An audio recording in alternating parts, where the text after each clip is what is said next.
And there is no audio.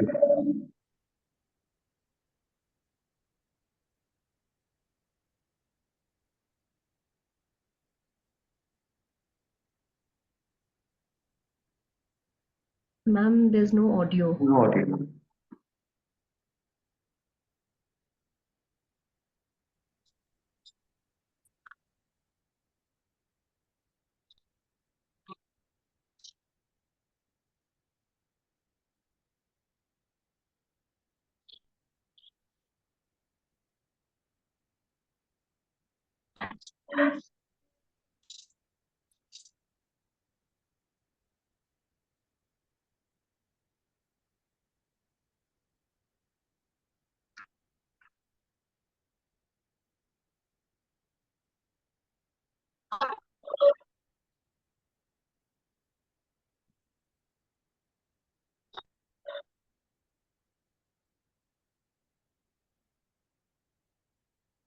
Audio नहीं सुनाई दे रहा था? No? So let me No, try ma'am. once again. If there's audio, we'll stop, okay? All right.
So looks like you decided not to cooperate with us today. Is that right? Anyway, let's get back. So welcome everyone. Welcome everyone. This is the last session, actually the penultimate session of our FDP, Faculty Development Program. And the topic, as you know, is Indian traditional cultures and knowledge systems. So this is what we have been talking about all week. And today is the final lecture. And our speaker is here with us. He is Dr. Bhupinder Kumar Gupta, who will be introduced in a short while. Bhupinder जी, हमने ये पिछले 4 दिनों में काफी चीजें सीखी हैं, काफी चीजों के बारे में डिस्कस किया है. We talked about Indian society and culture. We talked about yoga and meditation. We talked about great Indian thinkers, how to decolonize the Indian mind. And today, finally, we are talking to you about alternative healing systems. Our host for the day is Dr. Anuradha. Spotlight on Dr. Anuradha, please. Yeah. There she is. So Dr. Anuradha is our host for the day, and she will introduce you. So welcome everyone, and over to you, Anuradha. Very good afternoon to all of you present in the conference hall and through internet and everyone. And welcome, sir. Very warm welcome to you. On the final day of our faculty development program, we are pleased to introduce Dr. Bhupendra K. Gupta, a renowned expert in Ayurvedic healing with over 40 years of experience. Dr. Gupta is known for his dedication, compassion, and skills in applying Ayurvedic principles to treat illnesses and improve holistic development of all the patients who are suffering from any kind of the health issues. He has developed Akshay Yoga, a system based on ancient yogic knowledge and encourages harnessing the body hidden energies. Dr. Gupta believes that Ved, Ayurveda, and Ashtanga Yoga, they are the indispensable gifts to the Indian society and Indian population, which emphasize purity, wellness, and spiritual growth. Additionally, Dr. Gupta is offering Ayurvedic remedies to his patients. We eagerly anticipate your enlightening session, sir. A very warm welcome and over to you. Thank you, sir. Thank you. Thank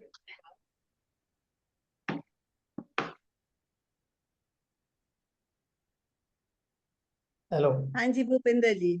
Okay. Very good afternoon.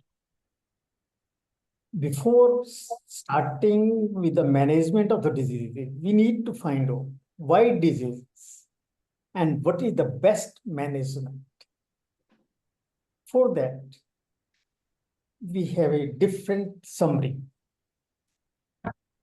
Every human body, rather every animal and human body is made up of cells.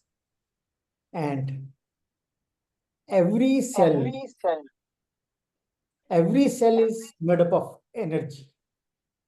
And this energy governs the functions of each and every cell. When this energy that goes down, cells start weakening. It loses its function and it is in the shape of disease. But this is what exactly you need to understand. And in Ayurveda and Ved, we call this energy as ojas.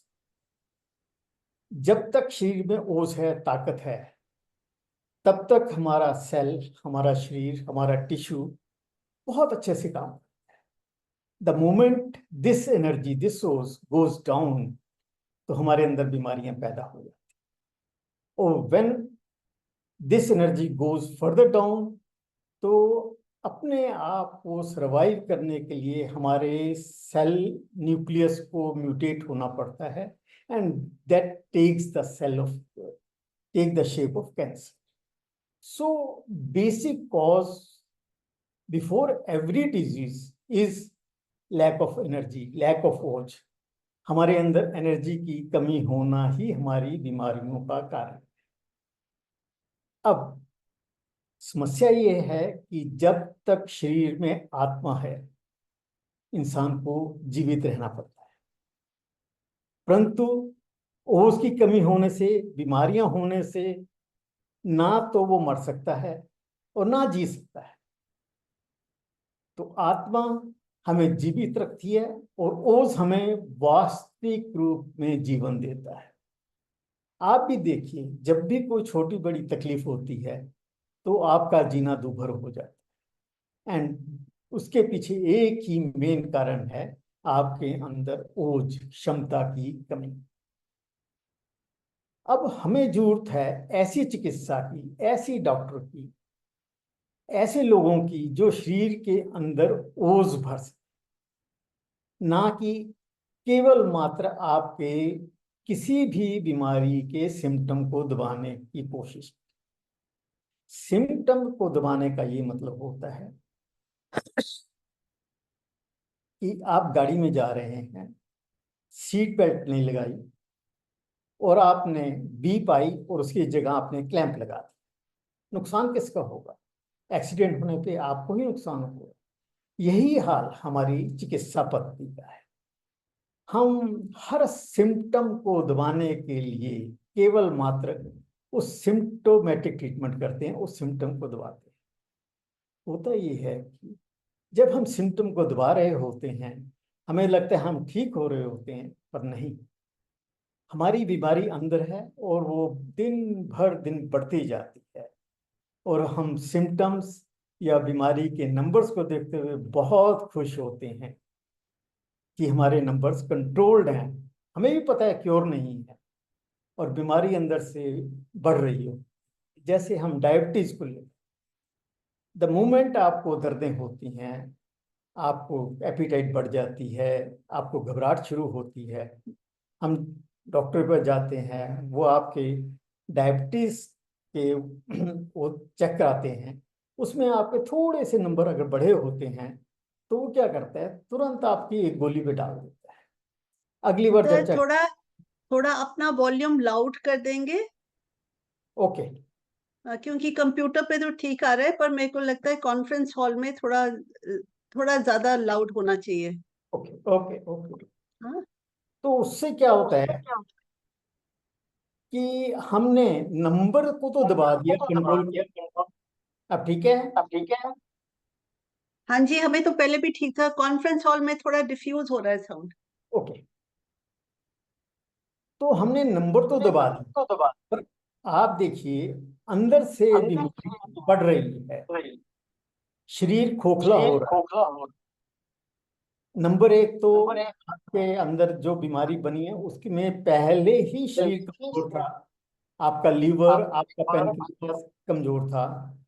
और दूसरे जो chemical ले रही है वो हर cell में penetrate करने के बाद आपको अंदर से बिल्कुल खोखला कर, इसका यही रिजल्ट होता है कि at the end of day जब कोई बीमारी, बड़ी बीमारी लगती है तो डॉक्टर ये कह देते हैं मल्टीपल ऑर्गन फेल्यूर्स।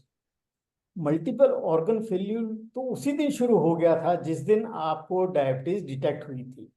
हमने ना तो पेनक्रियास को स्टिमुलेट करने के लिए कुछ किया, ना लीवर को स्टिमुलेट करने के लिए कुछ किया, ना बॉडी सिस्टम को मैनेज करने के लिए कुछ किया, केवल मात्र हमने नंबर दबाए, जो डायबिटिक नंबर थे उसको दबाया। उसका कारण एंड में जो मल्टीपल है वो शुरू हो जाता। तो हमें जरूर इन सब चीजों को मैनेज करने के लिए शुरू से ही अपने ओज पर ध्यान देना है, अपनी शक्ति पे ध्यान देना है, ताकि हमारे अंदर एक शक्ति पैदा हो, हमारा पेनक्रियास जो वीक हो रहा है स्टिमुलेट हो, हमारा लीवर स्टिमुलेट हो, हमारे बॉडी का एक एक सेल स्टिमुलेट हो, वो आपको ग्लूकोज लेने की क्षमता उसकी बढ़े और हम डायबिटीज से 100% निजात पा सकते हैं। आप देखिए अगर इस टाइप की मैनेजमेंट रहेगी तब तो हम लाइफ लॉन्ग ठीक रहेंगे हर बीमारी के लिए। और हर बीमारी के पीछे यही कारण होता है, lack of energy in the body. आप उस ऊर्जा को, उस शक्ति को, उस ओज को पैदा कीजिए किसी भी ढंग से, और आप इसको अपने आप मैनेज कर सकते हैं। बहुत लंबा चौड़ा इशू नहीं होता, इसकी हम बाद में डिस्कस। अब आयुर्वेद ने इसी ओज के ऊपर सारा काम किया है। उन्होंने इस शक्ति को, इस ओज को, इस ऊर्जा को 3 भागों में डिवाइड किया है। वात, pitta, kapha. Vata is the kinetic energy, pitta is the metabolic energy and kapha is the static energy. अब क्या होता है कि अगर हमारे अंदर वात में कोई कमी है तो हम उसको उस ढंग से मैनेज करते हैं। जैसे आपके अंदर सपोज करो कि कोई दर्दें रहनी शुरू हो जाती हैं, कभी उठते हो टांग में दर्द है, बाजू में दर्द है, कुछ है, तो इन्होंने, आयुर्वेद ने इतने सिंपल सॉल्यूशन दिए हैं जो कि रोग को भी खत्म करते हैं और शरीर को ताकत भी देते हैं। जैसे केवल मात्र सौंठ का इस्तेमाल करना, सौंठ को घी में भून के उसके ऊपर से थोड़ी काली मिर्च डालो और दूध मिला के पी लो, आप रात को लोगे अगले दिन ही दर्दें खत्म हो जाएंगी। कितना सिंपल सॉल्यूशन है। You need not to take any analgesic और आप कुछ दिनों में बिल्कुल ठीक हो जाते हैं। इसी प्रकार हर डिजीज का मैनेजमेंट इसी से होता है। इसी तरह अगर आपका पित्त ज्यादा डिस्टर्ब हो गया है, बहुत ज्यादा हो गया है, तो उसका मैनेजमेंट बड़े सिंपल सॉल्यूशन से होता है। मेरा बेटा बाहर है, उसका एक दिन मिडनाइट को फोन आया, कहते पापा मेरे फ्रेंड की मिसिस को मल्टीपल ब्लीडिंग हो, बड़े अच्छे हॉस्पिटल में हैं, इन्होंने जवाब दे दिया 2 ग्राम खून रह गए। अब बीइंग आयुर्वेदिस्ट मुझे पता था कि इसके पीछे पित्त डिस्टर्ब का ही कारण है। तो मैंने उसे कहा बेटा केवल मात्र तुम अनार का फ्रेश जूस देना शुरू। उसने कहा जी यहाँ तो फ्रेश को देने ही नहीं देते।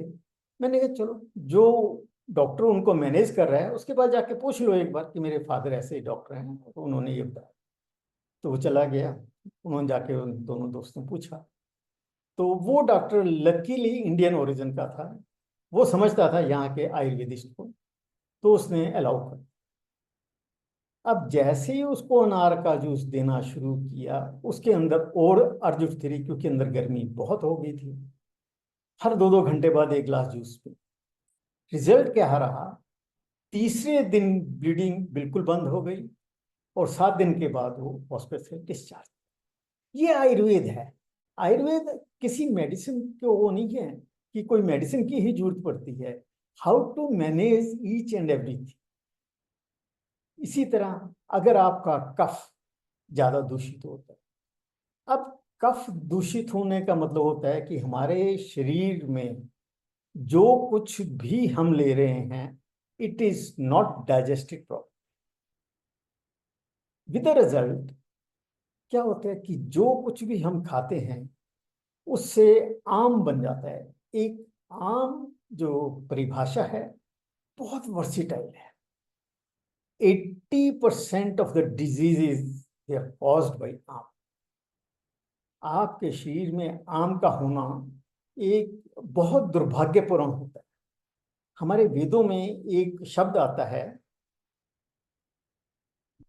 सर्वे भवन्तु सुखिनः। एक हमारी बहुत अच्छी प्रार्थना है, सर्वे भवन्तु सुखिनः सर्वे सन्तु निरामया।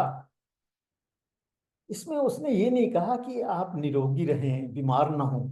इन्हें कहा निराम, आपके अंदर आम नहीं होना चाहिए, क्योंकि उन्हें पता था आम ही मैक्सिमम बीमारियों की जड़ है। देखिए, हमारे वेदों के टाइम से भी इसकी चर्चा होती रहती। हमने निरामया शब्द इस्तेमाल किया है। होता क्या है कि हमारे अंदर हम जो भी खाना खाते हैं उसमें 3 चीजें आपके पास होती हैं, प्रोटीन, कार्बोहाइड्रेट एंड फैट। अगर इसकी कन्वर्शन प्रोटीन के पूरी जो पेप्टाइड चेंज है इसमें आपको अमाइनोसिन में कन्वर्ट हो जाता है, तब तो ठीक है। इसी तरह फैटी एसिड में कन्वर्ट हो जाए तब ठीक। कार्बोहाइड्रेट ग्लूकोज में कन्वर्ट हो जाए ठीक है। अगर इसकी कन्वर्शन में कहीं भी कमी रह जाए, हमारे अंदर एंजाइम प्रॉपर ना हो, तो ये पूरी तरह डाइजेस्ट नहीं होते और बॉडी में एब्जॉर्ब नहीं होते। परंतु क्योंकि शरीर को एक रिक्वायरमेंट होती है, वो इसको अपने अंदर खींच लेता है and that remains in the blood stream. ना तो इसको अपना लिवर डाइजेस्ट कर सकता है, और वही जो है जहां भी वो स्टेगनेट होता है बीमारियां बना देता है। जैसे रूमेटाइड आर्थराइटिस, आप सुबह उठते हो एक दर्द होता है, दूसरे दिन कहीं और दर्द होने लग जाता है, धीरे धीरे इंटेंसिटी बढ़ती रहती है। इसका ये कारण होता है कि हमारे अंदर कहीं ना कहीं आम बन रहा है, और जब तक हम आम की ट्रीटमेंट नहीं करते तब तक बीमारी खत्म नहीं होती।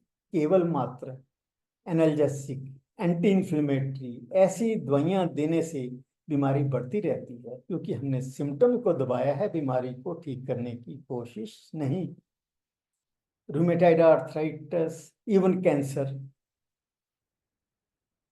हाइपोथायरॉयडिज्म, इसका मेन कारण ही आपका आम बात है, जो कि मैक्सिमम लोगों को हो रहा है। और हम खाली एंटीडोट देके अपने उसको नंबर्स को कंट्रोल कर रहे हैं, ना कि बीमारी को कंट्रोल। अगर हम वास्तविक रूप से ठीक होना चाहते हैं, हमें आम का विनाश और ओज का विकास, बड़ी देखो सिंपल सी गेम है, कोई बहुत लंबा चौड़ा नहीं है। आम का विनाश कर दीजिए, आधा ओज अपने आप बढ़ जाएगा। प्लस आपको कुछ ऐसी चीजें खाने की जरूरत है जो आपके ओज को बढ़ा सके। अब आम को ठीक करने के लिए बहुत सिंपल सोल्यूशन। जैसे ही आपको पता चले कि आपका पेट हैवी हो रहा है, एसिडिटी हो रही है, जलन हो रही है, तो आप कुछ ना करो, सिंपल थोड़ा सा फास्टिंग शुरू करो। हर रोज 3-4 दिन या कुछ दिन लगातार एक मील ओमिट कर दो, और बाकी मील को भी थोड़ा सा कम खाना शुरू कर दो। आप देखोगे कुछ दिनों में आपकी एसिडिटी भी ठीक हो जाएगी, आपकी डाइजेशन भी ठीक होगी। जो पेट हैवी होता है, गैस बनती है, वो अपने आप ठीक हो जाएगी। आपको किसी दवाई लेने की जरूरत नहीं। हम जो डेली हम कहते हैं सुबह उठ के ही हमें हर एक गोली खानी पड़ती है, सबसे डेंजरस कारण इस गोली ने, जो भी हम कहते हैं सुबह गैस की गोली है, पेंटाप्रोजोल, ओमिप्राजोल, ये क्या करती है कि आपकी जो सेंसेशन पेट में हो रही है और वो वेगस नर्व से आपके ब्रेन में जा रही है, उसको कट कर देती है। हमारे सिम्टम दब गए, हम खुश हो। और ऑलमोस्ट बहुत से लोग, पढ़े लिखे लोग भी इसको डेली लेते हैं, और ये बहुत बड़ी हमारे आम को पैदा करने का कारण है। क्योंकि इससे क्या होगा कि आपकी तकलीफें अंदर बढ़ती जाएंगी और धीरे धीरे करके आपके अंदर आम की उत्पत्ति होगी और बहुत सी बीमारियां आपके अंदर पैदा होनी शुरू हो।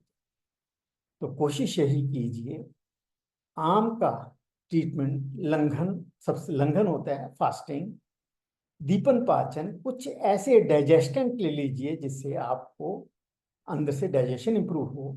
और तीसरा इसका सबसे अच्छा उपाय है अवसेचन, कि आप कुछ दिन लंघन के बाद कुछ हल्का हल्का ऐसा खाइए जिससे आपकी डाइजेशन बहुत इंप्रूव हो और आपका आम परमानेंटली ठीक हो। This is the line of management. मतलब हमें वास्तविक रूप से इस तरह की उसकी जरूरत होती है। अब सबसे बड़ी समस्या ये होती है कि इन चीजों, जैसे आम की उत्पत्ति हो रही है, आपको सपोज करो हाइपोथायराइडिज्म, आप गोली खा रहे हैं, आप हाइपोथायराइडिज्म को ठीक नहीं कर रहे। कारण क्या होता है कि जिस टाइम आपके अंदर आपका मेटाबॉलिज्म वीक हुआ, डिस्टर्ब हुआ, पिट्यूटरी ग्लैंड आपका एक मैनेजर की तरह काम करता है, ये अपनी सिक्रीशंस को बदल देता है। उसके बदलने मात्र से क्या होता है कि उसके नंबर बढ़ जाते हैं। हम डॉक्टर पर जाते हैं, वो इसका एंटीडोट देता है, गोली देता है, और हम पूछते हैं कितनी देर खानी है गोली, वो कहेगा सारी उम्र। क्या हम ही बेवकूफ हैं कि हम गोलियां ही खाते रहेंगे? क्या हम इनको इम्प्रूव नहीं कर सकते? बिल्कुल कर सकते हैं। आप कोशिश तो करिए। आप केवल मात्र और नहीं कुछ तो सौंफ, मेथी और काली जीरी बहुत कम मात्रा में लेके, और अलसी, इसका मिश्रण लेना शुरू कर दीजिए। आप देखिए कुछ दिन में आपका थायराइड अपने आप नॉर्मल आ जाए। इसके अलावा सुबह के टाइम खाली पेट गर्म पानी में नींबू डाल के और थोड़ी सी दालचीनी वो पीना शुरू करें, आपका थायराइड अपना ठीक है। अब आप सोचिए अपने आप को, आपको किस चीज की जरूरत है? अपने आप को परमानेंट ठीक करने की या सारी उम्र की गोली? क्योंकि हर एक केमिकल आपको अंदर से डैमेज करेगा ही करेगा। इसके अलावा अगर सपोज करो आपको डायबिटीज हो जाती है। डायबिटीज क्या है? नंबर का बढ़ना। आप कुछ नहीं करिए, आप सिंपल थोड़ी सी एक्सरसाइज शुरू कीजिए, थोड़ा सा लंघन शुरू कीजिए, बहुत ज्यादा इंटरमिटेंट लंघन, बीच बीच में खाना ओमिट कर दीजिए। जैसे ही आप ये शुरू करेंगे, आपका लीवर, आपका पैनक्रियास अपने आप स्टिमुलेट होना शुरू हो जाएगा और आपके इसके नंबर अपने आप नॉर्मलाइज हो जाएंगे। सुबह की जल्दी उठना, एक्सरसाइज करना, प्लस अपने मेटाबॉलिज्म को इम्प्रूव करने की थोड़ी थोड़ी कोशिश करते रहिए। आप देखिए आपको फिजिकली भी अच्छा लगेगा और आपके नंबर भी कंट्रोल हो जाए। इसके जैसे एक और तकलीफ, वो भी आम का ही रूप है, अल्सरेटिव कोलाइटिस। अब क्या होता है कि हमारा जब मेटाबॉलिज्म वीक हो जाता है तो हमारे शरीर के अंदर के इनडाइजेशन होने के कारण उसके अंदर अल्सर बनने शुरू हो जाते हैं। आप कुछ ना करिए, खाली डाइजेशन को इम्प्रूव करिए, पेट को साफ रखिए और थोड़ा लंघन कीजिए। ये शुरू में ही बिल्कुल ठीक हो जाता है।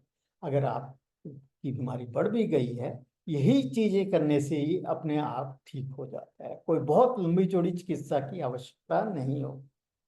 इसी तरह सिरोसिस ऑफ लीवर, हम कहते हैं सिरोसिस ऑफ लीवर है क्योंकि एलोपैथ के पास कोई इलाज होता नहीं है। इसमें कुछ नहीं करना, आपने डिटॉक्सिफिकेशन ऑफ द लिवर, उसके लिए आपके पास दो चीजें बहुत अच्छी हैं। एक तो मूली का रस, मूली कस के 50 ml डेली देना शुरू कर दिए। लीवर अपने आप ही डिटॉक्सिफाई भी हो जाता है और लगभग ठीक भी हो जाता है, जिसके लिए वो कहते हैं कि कभी तो आपको लीवर ट्रांसप्लांट करना पड़ेगा। मतलब उनके अपने तरीके हैं, मैं ये नहीं कहता वो तरीके गलत हैं, पर हमें जरूरत नहीं है उन तरफ जाने की। इसी तरह हाइपरथायरॉइड, ये तकलीफ भी जिसमें बहुत पेशेंट इरिटेबल रहता है, ये भी अधिक पित्त बढ़ने से हो। अगर हम पित्त को शांत कर लें, उसके लिए भी आयुर्वेद में बहुत छोटे छोटे तरीके हैं। जैसे एक जटामांसी आती है, जटामांसी और धनिया रात को एक एक चम्मच भिगो के रखे, फिर उसका पानी पीजिए, कुछ दिनों में ये हाइपरथायराइडिज्म बिल्कुल ठीक हो जाता है। इसी तरह कुछ ऐसी तकलीफें हैं जिनका कि बहुत मुश्किल से इलाज होता है, जैसे मल्टीपल स्क्लेरोसिस, मस्कुलर डिस्ट्रॉफी। ये सब चीजें हमारे चक्रों को जागृत करके बिल्कुल ठीक, इसमें आपको किसी दवाई की जरूरत नहीं। अभी हम बाद में डिस्कस करेंगे कि हम अपने चक्रों को जागृत कैसे कर सकते हैं। ये जो चक्रों का जागृत करना है, ये एक बहुत एलीट चीज है और ये खाली इंडियन माइंड की ही देन है। आपको संसार में कहीं नहीं मिलेगा। आपको डिफरेंट ढंग से आपको लोग कह तो देते हैं, पर इसके पीछे आपको कुछ नहीं। इसी तरह अगर आपको कभी हिचकी हो जाती है, तो हिचकी में कुछ नहीं करना, आपने काली मिर्च पीस के शहद के साथ चाटना शुरू कर दिए, हिचकी अपने आप खत्म। इसी प्रकार आयुर्वेद एक इतना महान है कि जिसकी कई बार कल्पना से भी हम दूर रह जाते हैं। आपको मालूम है, जो नालंदा यूनिवर्सिटी जलाई गई थी, इसके पीछे क्या राज था?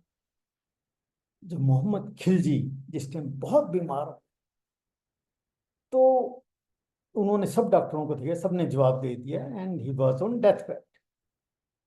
तो किसी ने कहा राय दी कि आप आयुर्वेद को अपनाओ, देखो सही। तो नालंदा यूनिवर्सिटी से कुछ वैद्यों को बुलाया। अब क्योंकि बहुत एडमेंट थे, तो उसने कहा जी मैं दवाई नहीं खाऊंगा आपके हाथ की। ठीक है, और हमारे क्योंकि वैद्य बहुत इंटेलिजेंट थे, उसने कहा चलो कोई बात नहीं, आप अपनी कुरान की कुछ आयतें रोज पढ़ लीजिए, वो कुरान जो कि हम आपको देंगे। तो ऐसा हो गया, उन्होंने वो कुरान उनको दी और डेली उसके उन्होंने बोला जी आपको 4-5 पेज पढ़ने हैं, ये आयतें पढ़नी है। उसने शुरू किया और जैसे जैसे वो पढ़ता गया वो ठीक होता गया। जब वो बिल्कुल ठीक हो गया, तो उन्होंने उन वैद्यों को बुलाया कि भाई ये क्या चमत्कार किया। अब उनको बताना पड़ा कि जी हमने इसके पेज के ऊपर ही दवाई लगा दी थी, जिसका असर आप जैसे पेज पढ़ते थे और जैसे ही अपने मुंह से जीभ को उंगली लगाते थे, दवाई का असर होना शुरू हो गया। उन्होंने कहा अच्छा ये इतने इंटेलिजेंट है। तो उन्होंने उन वैद्यों को तो मार ही मार दिया, नालंदा यूनिवर्सिटी ही जला दी।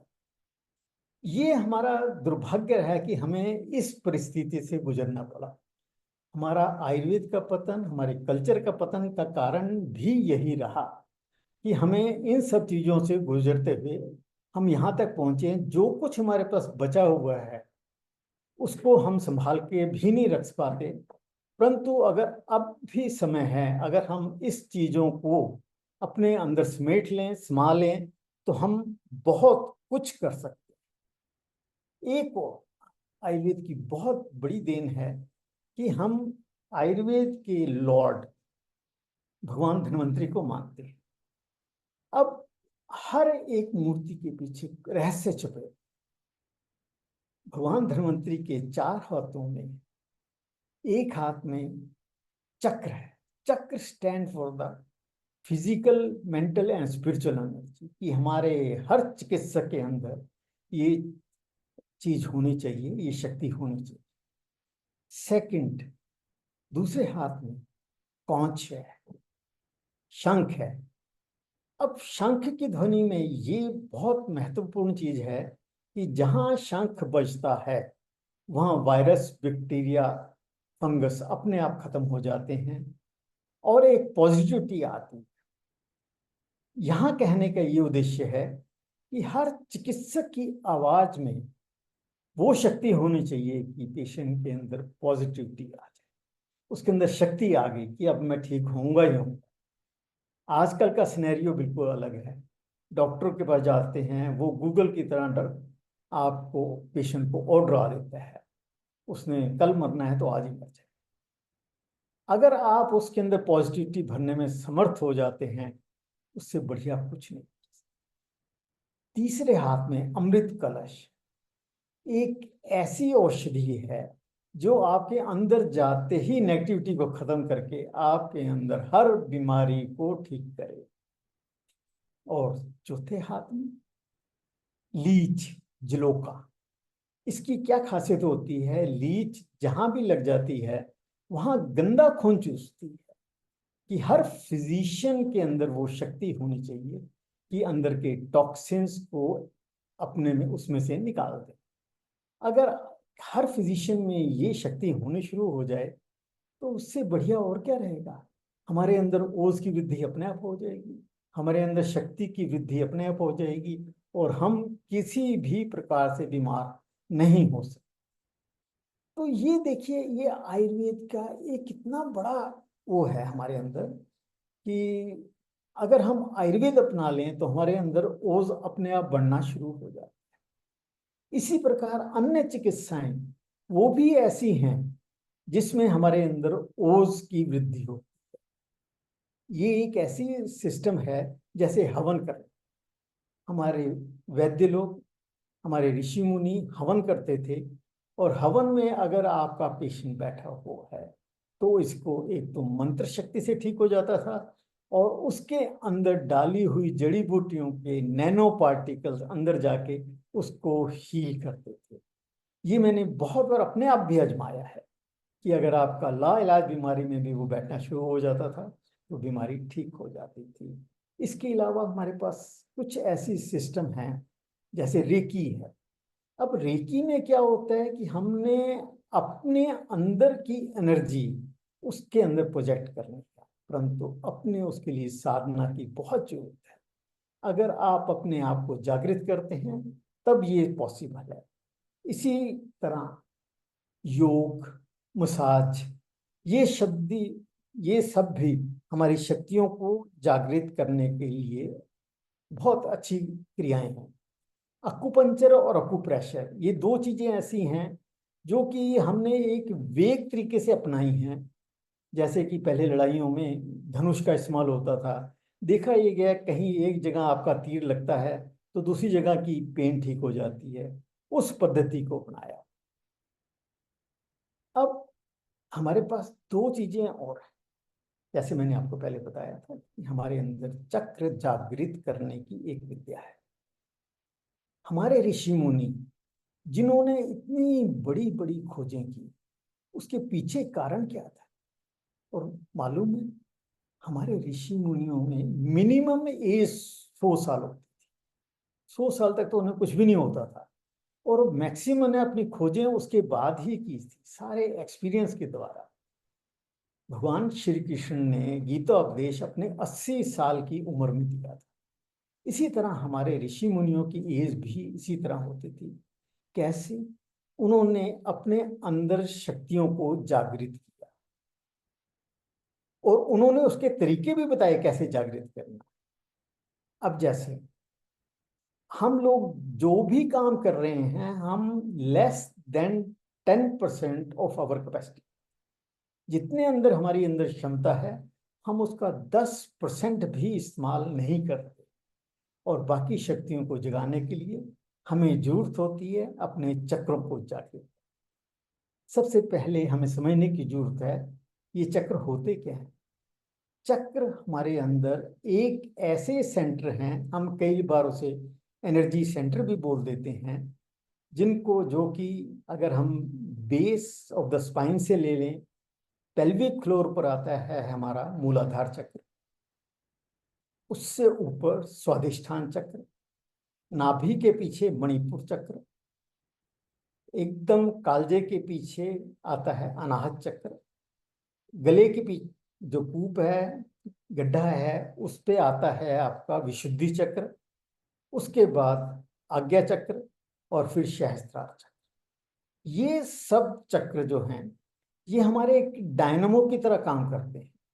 हम ब्रह्मांड की ऊर्जा, यूनिवर्स की एनर्जी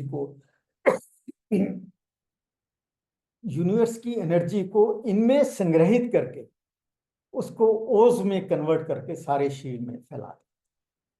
अगर हम धीरे धीरे करके इन चक्रों के ऊपर ध्यान देना शुरू करें, गहरा लंबा श्वास लीजिए, मूलाधार चक्र पर ध्यान दीजिए, थोड़ी देर रुकिए, मूलाधार में बढ़ती हुई एनर्जी को महसूस कीजिए और फिर श्वास को बाहर छोड़ते हुए धीरे धीरे ऊपर आइए। मूलाधार से सहस्त्रार चक्र तक एक नाड़ी जा रही है जिसको बोलते हैं सुषुम्ना नाड़ी, और ये सुषुम्ना नाड़ी ही आपके अंदर एक अद्वितीय शक्तियां पैदा करती है। जैसे जैसे शक्ति पैदा होती जाएगी आपके अंदर एक आनंद की अनुभूति होती जाएगी। इसी तरह हर चक्र के साथ आप कर सकते हैं।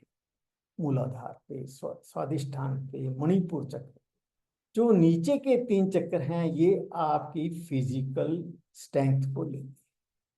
स्वादिष्ठान चक्र पर ध्यान देने मात्र से आपके अंदर किसी भी तरह की न्यूरोपैथीज हैं, न्यूरोलॉजिकल प्रॉब्लम हैं, वो बिल्कुल ठीक हो जाती है। वो समस्याएं जो कि आप किसी दवाई से ठीक नहीं कर सकते, हम केवल मात्र न्यूरोपैथी होने पर हम ट्रैंक्विलाइज कर देते हैं कि उसको पेन की फीलिंग ना हो, पर इलाज कोई नहीं है। परंतु इस पे ध्यान देने मात्र से आपकी हर तरह की तकलीफ ठीक हो जाती है। तो हम फिजिकल, मेंटल दोनों तकलीफों को ठीक करने के लिए इनके ऊपर ध्यान देना शुरू कर दें। इसके अलावा अनाहत चक्र पर ध्यान देने से, अनाहत चक्र आपकी आत्मा का स्थान है, यही मन का स्थान है, यही आपकी चेतना का स्थान है और ओज का स्थान। इस पे ध्यान देने मात्र से आपको यूनिवर्सल इतना आनंद प्राप्त होता है जिसकी आप कल्पना भी नहीं कर सकते। इसी तरह विशुद्धि चक्र पर ध्यान दें, आपकी प्योरिटी ऑफ माइंड मल्टीफोल्ड होता है। आज्ञा चक्र पर ध्यान देने से आपका कॉन्शियस, सबकॉन्शियस, सुप्राकॉन्शियस माइंड एक्टिवेट हो जाता है। यहाँ तक कि आपको गोतीत, जो चीज आप इंद्रियों से भी नहीं देख सकते उसको भी आप लोकेट कर लेते।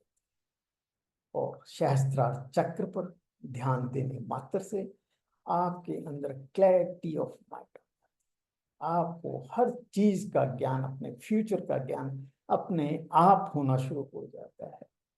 इन शक्तियों को जागृत करके ही हमारे ऋषि मुनियों ने इतनी बड़ी बड़ी खोजें की, इतना आनंद लूटा कि वो कई 100 साल तक जीते रहते थे और जीवन का वास्तविक आनंद लेते।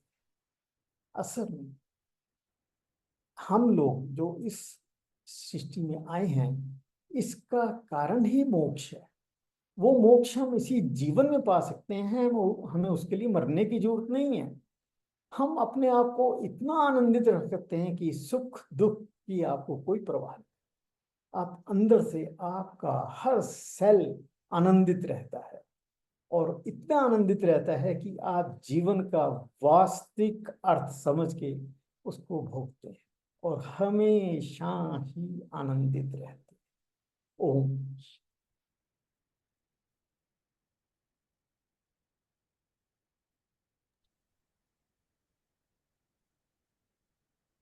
तो आपने तो हम सबको एक तरह से मंत्र मुग्ध कर दिया। अरे so nice, thank you. I'm sure there'll be some questions and some observations also. No हमारी प्रॉब्लम। जो डेलीगेट नेपाल से है वो कहती है I'm spellbound. So she's spellbound. But then I'm sure there must be questions. There must be some questions. So while you are thinking of the questions and try putting them on the chat box. And मैं एक सवाल पूछूंगी आपसे। आप जो शुरू में बता रहे थे वात, पित्त और आम के बारे में, आम क्या चीज है? एक बार फिर से बताएंगे? आम is nothing but indigestion. indigestion. whatsoever we take, we are not able to digest that.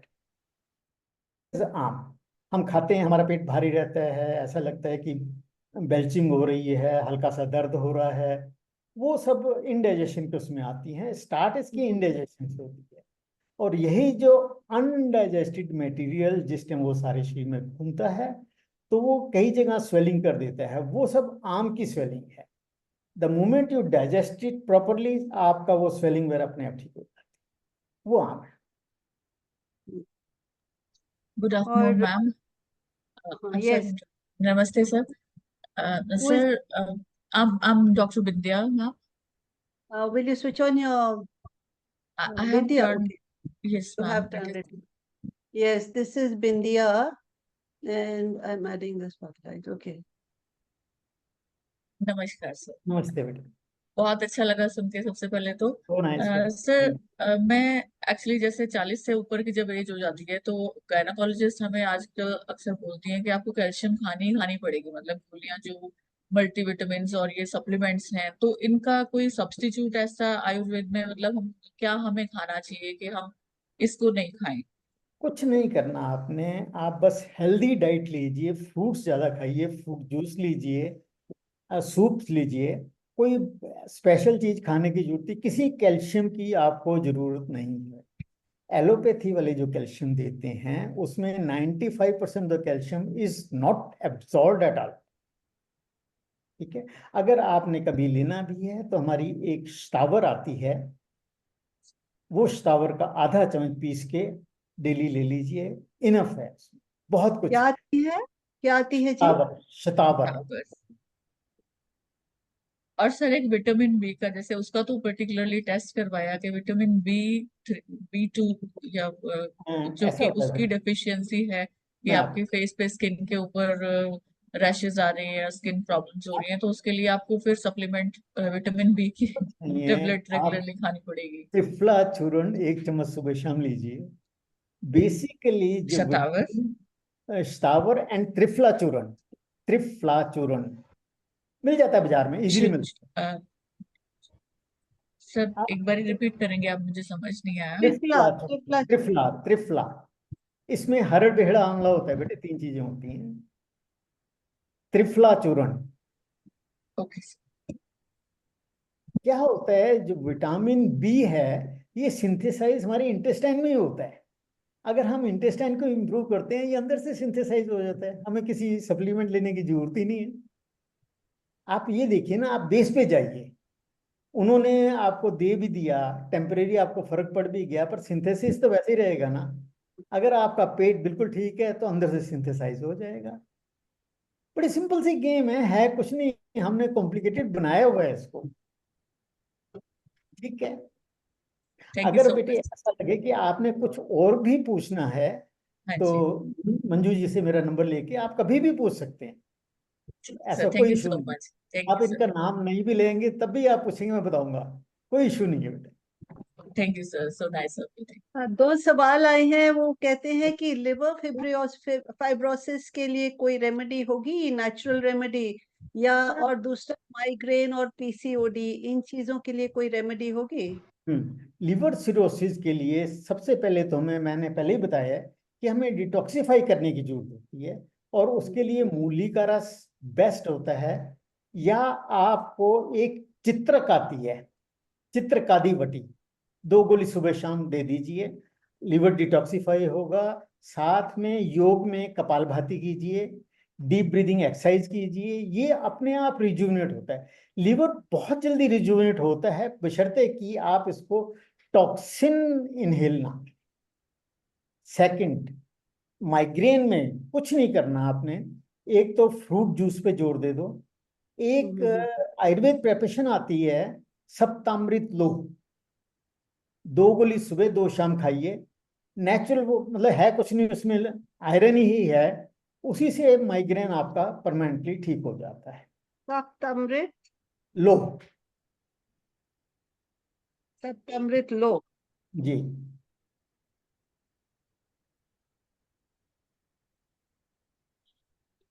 और पीसीओडी जैसे होती है कई बार लेडीज को, पीसीओडी का आप ये देखिए, अगर आपकी एज ऐसी है कि प्रेगनेंसी वगैरह की जरूरत है, फिर तो आपको उसको ट्रीट करने की जरूरत है। अदरवाइज आपको बिल्कुल जरूरत नहीं इसको कुछ करने की, छेड़ने की। आफ्टर द एज ऑफ 35 तो बिल्कुल भी जरूरत नहीं होती है। हालांकि गायनी वाले आपको बहुत कुछ बताएंगे, पर उसकी जरूरत ही नहीं होती। पीसीओडी आम ही कारण होता है, अगर आप पेट को साफ रखेंगे पीसीओडी अपने आप ठीक हो जाएगा। शशि जी wanted to ask a question. Shashi Srivastava, आप वीडियो ऑन कर लीजिए। जी थैंक यू मैम।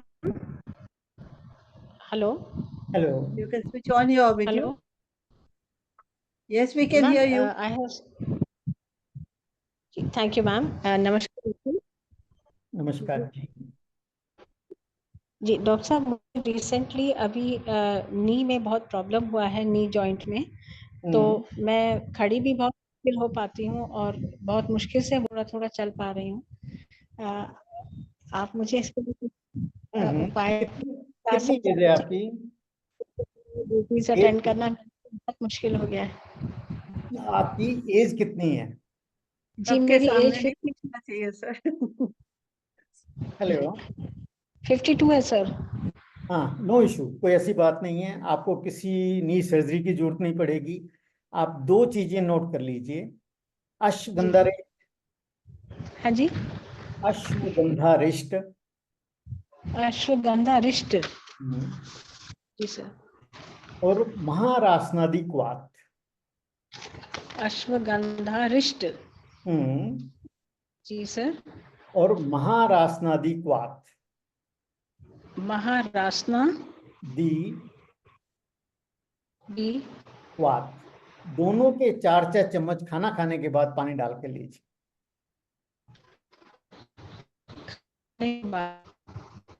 जी। इसके अलावा मैं आपको एक योग बताता हूँ, उसकी मैं अभी आपको भेजता हूँ वीडियो, तो वो आप रेगुलर इस्तेमाल करिए बेटा। वो अक्षय योग। कौन सा योग बता रहे हैं भूपिंदर जी? अक्षय योग मैंने आपको उसमें मेंशन अक्षय किया योग। था। अक्षय, हाँ जी, हाँ जी, अक्षय योग। डिक्टेट करता हूँ। अच्छा, आपके पास वीडियो है? हाँ, मैं दे रहा हूँ। अच्छा, दिखाएंगे? हाँ, दिखा रहा हूँ।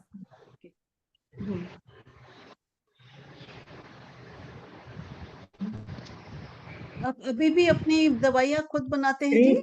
स्क्रीन शेयर कर दीजिए। स्क्रीन शेयर, स्क्रीन शेयर मैं ख्याल दिया हुआ है स्क्रीन शेयर आपको। Let me check once again.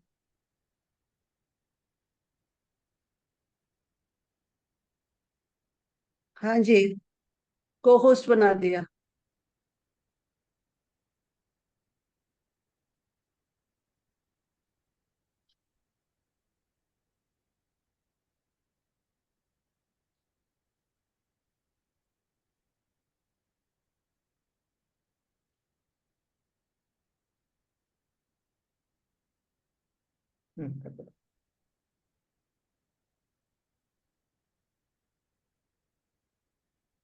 Ma'am बिल्कुल सीधे लेट जाइए।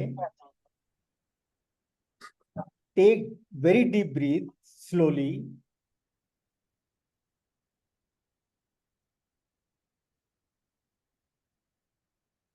आप दोनों मुट्ठियां बंद कर लीजिए और पैरों को बाहर की तरफ स्ट्रेच कर लीजिए।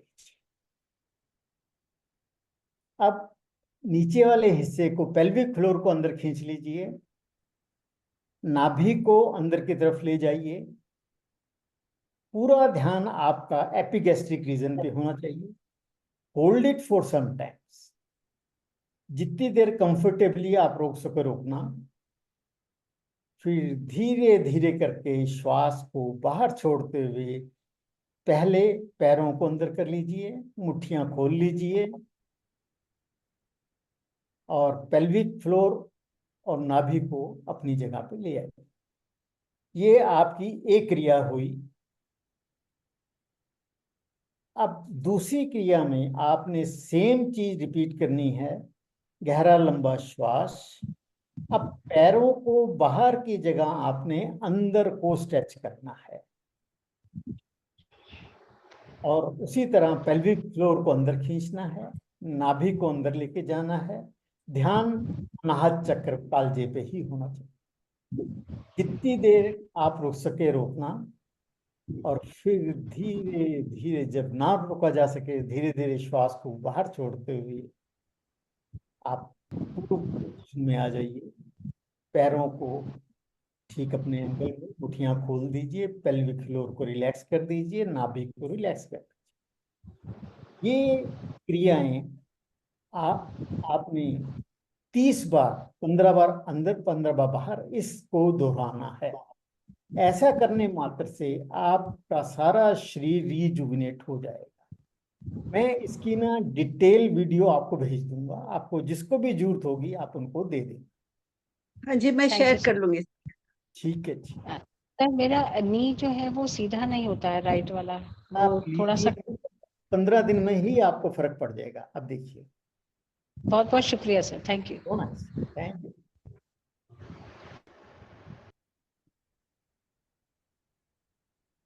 मैं आपसे पूछ रही थी भूपिंदर जी, आप अभी भी अपनी दवाइयाँ खुद बनाते हैं, आयुर्वेदिक दवाइयाँ?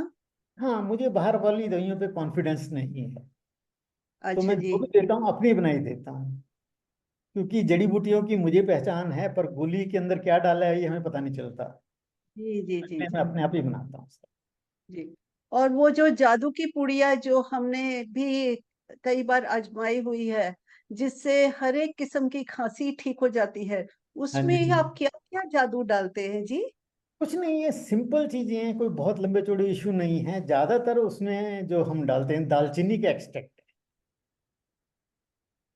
दालचीनी, काली मिर्च, उन चीजों की extract. Are there any questions from the background? Anything that you would like to say?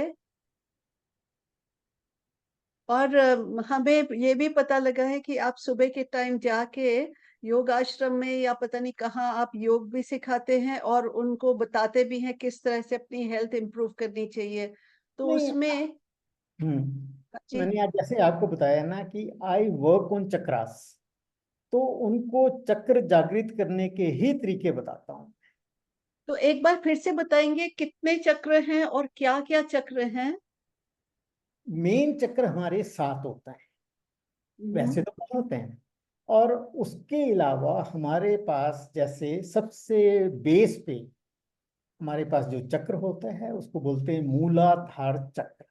मूलाधार मतलब जो बेस ऑफ एनर्जी है, उससे 3 या 4 उंगल होता है स्वाधिष्ठान चक्र, जो कि हमारे बिल्कुल जहां पर हमारे सैक्रल प्लेक्सिस है उसके आगे होता है। उसके ऊपर हमारी नाभि के बिल्कुल बैक में सोलर चक्र होता है, जिसको बोलते हैं मणिपुर चक्र। और उसके ऊपर हमारे जहां पर छाती के नीचे गड्ढा है, इससे 4 उंगल पीछे एक स्थान है जिसको बोलते हैं हृदय आकाश। देखो, हमारे ऋषि मुनियों की बहुत एलीट खोज थी जो कि दुनिया में कहीं नहीं हो पाई, तो उसको बोलते हैं हम अनाहत चक्र। और उससे ऊपर जो गले के अंदर जो कूप है वो है हमारा जो विशुद्धि चक्र। यस। और उससे ऊपर जहां हम टीका लगाते हैं, नहीं, जहां टीका लगाते हैं इसके पीछे आज्ञा चक्र है। इसको शिव नेत्र भी बोलते हैं। देखो, उसका नाम ही शिव दिया हुआ है, जो कि वर्सिटाइल नॉलेज का भंडार है। और सबसे ऊपर होता है सहस्त्रार चक्र। हमारे ऋषियों ने यही खोज करके कितनी बड़ी बड़ी खोजें की हैं जिसकी हम कल्पना भी नहीं कर सकते। हम लोग तो कहते हैं ना, अपनी 10% से कम एनर्जी को काम करके ही हम अपने आप को खुदा समझते हैं कि हम पता नहीं क्या कुछ कर रहे हैं। और आप देखिए, जब ये पूरी एनर्जीज आपके अंदर डेवलप होती हैं तो आप कहाँ के कहाँ, you enjoy each and every moment of life. Otherwise तो हम सब दुखी रहते हैं। कोई हाल पूछ ले 10 दुखड़े गिना देता है बेचारा। सो दिस इज लाइफ जो कि हम इंडियन के पास है। हम उन्हीं की संतान है और हमारे पास वो सब कुछ है। हम उसको डेवलप कर सकते हैं बड़े आराम से, पर हम करना ही नहीं चाहते क्योंकि हम जो कुछ मिल रहा है उसमें सुखी है। आनंद लूट रहे तो हैं। अब आप सर इतना हमें बता रहे हैं, कोई किसी सिंपल सी किताब का भी बता सकेंगे जहाँ पे ये सब जानकारी हमें मिल जाए? मंजू जी, ज्यादा प्रॉब्लम ये है, ना जिसमें हो। भी हाँ ये जी। सब कुछ लिख के देते हैं ना, वो अपने आप खाली कैरी फॉरवर्ड वाली चीजें हैं, कोई अपनी स्टडी नहीं करता। मैंने ये देखा, मैंने भी सब गूगल से सब कुछ पढ़ के देखा है, कहीं आपको रियल नॉलेज नहीं मिलेगी। अब चक्करों को आप कभी गूगल पे स्टडी कर लिए, कुछ नहीं मिलेगा। बस वो आपको एक ऐसी दुनिया में पहुंचा देंगे, वेग सी दुनिया में, जिसमें आप कंफ्यूज ही रहेंगे।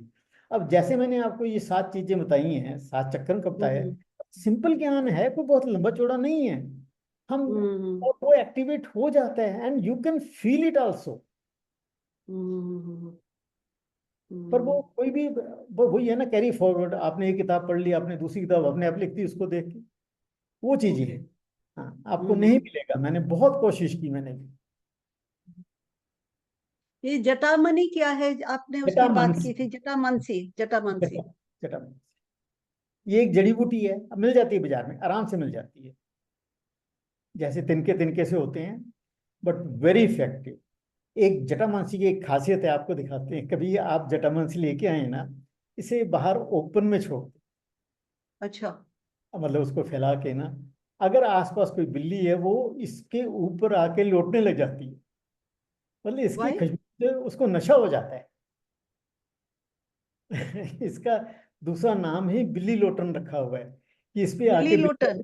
हाँ, बिल्ली बिल्ली लोटन। लौटने लग जाती है। हाँ, तो आपने कहा था इसको और धनिया को अगर रात को पानी में डालें और सुबह पी लें, इससे क्या फर्क पड़ता है?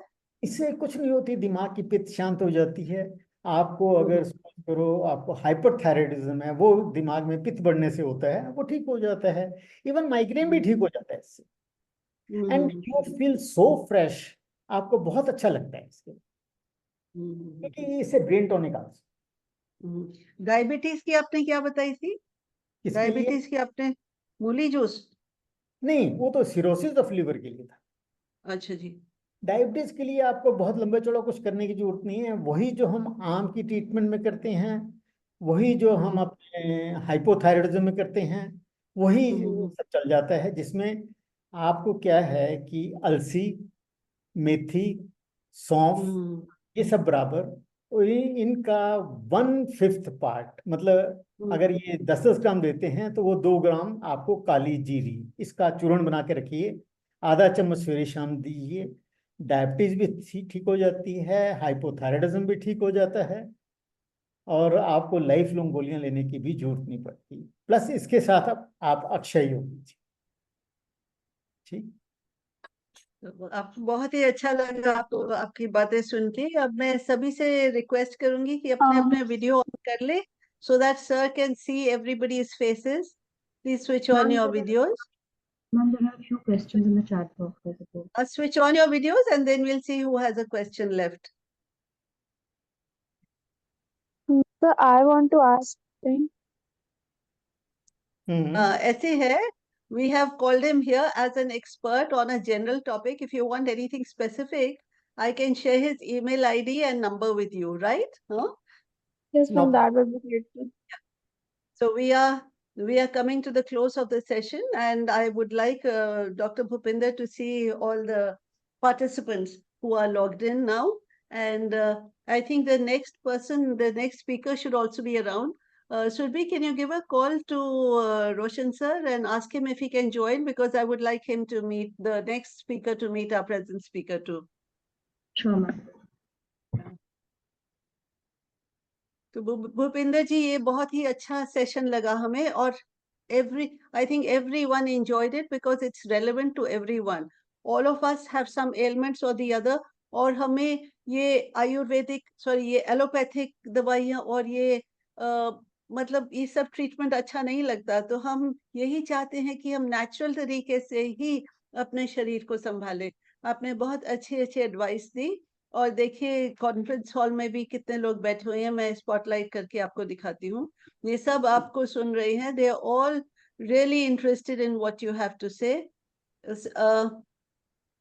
I will share, if you don't mind, I will share your email ID and number with them, so that No problem. they can No be in problem. touch with you as and when required.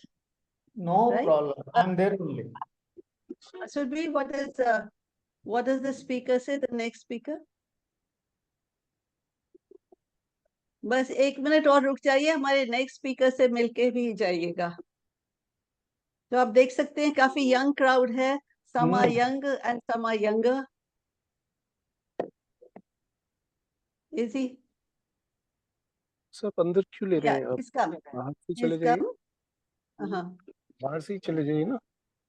अगर आपको जाना है ना अभी, तो बाहर से अरे We'll take just a minute. Thank you so much. Somebody's Sanjay sir, your mic has been unmuted, and ma'am Roshan sir has joined. Noted. okay. Where are you, Roshan?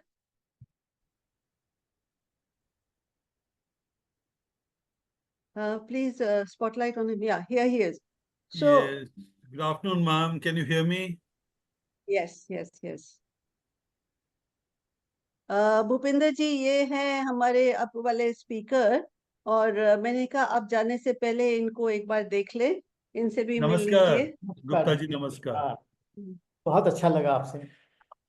The loss ये was mine. धर्म आपको सुन नहीं सका, I am sorry. कभी सुनेंगे नहीं, जरूर आप आपको। सुनेंगे, कोई आप बात नहीं। सुनेंगे। We will be sharing the recording with everyone. Definitely जरूर सुनेंगे ma'am. Thank you. He talked about, Dr. Bhupinder talked about alternative ways of healing the body, and Oh, that's everyone great. was enthralled with his lecture. अरे, I missed it. Yeah. Would love to watch So, it. सुनेंगे इसको। बहुत अच्छा लगा। So Bhupinder ji, इसके साथ ही Anuradha, would you like to say a formal thank you to him, Dr. Anuradha? Thank you so much, sir, for such an insightful session. I think this is the first time all the participants may be thinking that the session must go a little bit more. And we are very much thankful for just enlightening us about Vata, Pitta, Kapha, and how to make our diet a very normal and a relevant way, how to do the intermittent fasting, and the importance of yoga, massage, havan, and acupuncture and acupressure in our day-to-day life. So all the knowledge you have shared with us, that is very much relevant in the present scenario. And we would like to request Manju ma'am, the sir must be called again so that we can be benefited by your knowledge and by your expertise. Thank you so much, sir, on behalf of Thank you. the party. Thank you so much, sir. Thank you, sir. Thank you very much. God bless. Hi. The rest of us will remain logged in.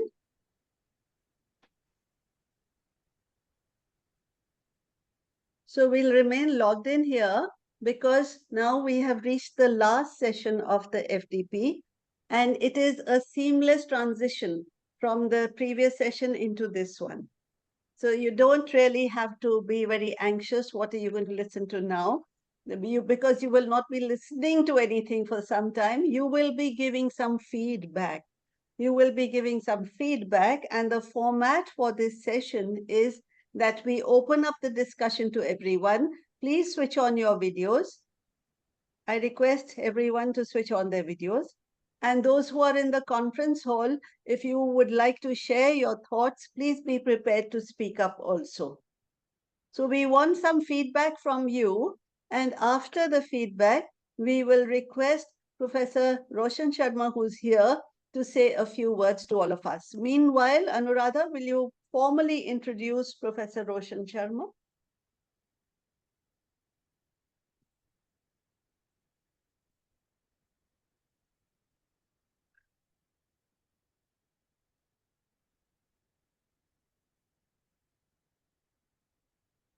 Yes, Anuradha, where are you?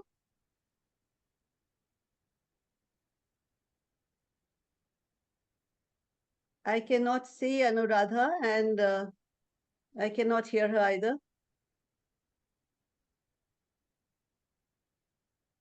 Well, if that's the case, give me the pleasure of introducing Roshan. You know, I have a few favorite things in life, and some of the favorite things are my bachas. And believe it or not, but Professor Roshan Sharma is one of my bachas. Some of my bachas are here also on the screen and off the screen. These are people whom I have observed over many years and watched them grow and seen how they are contributing to society, how they are contributing to academia, how they are contributing to the world in general.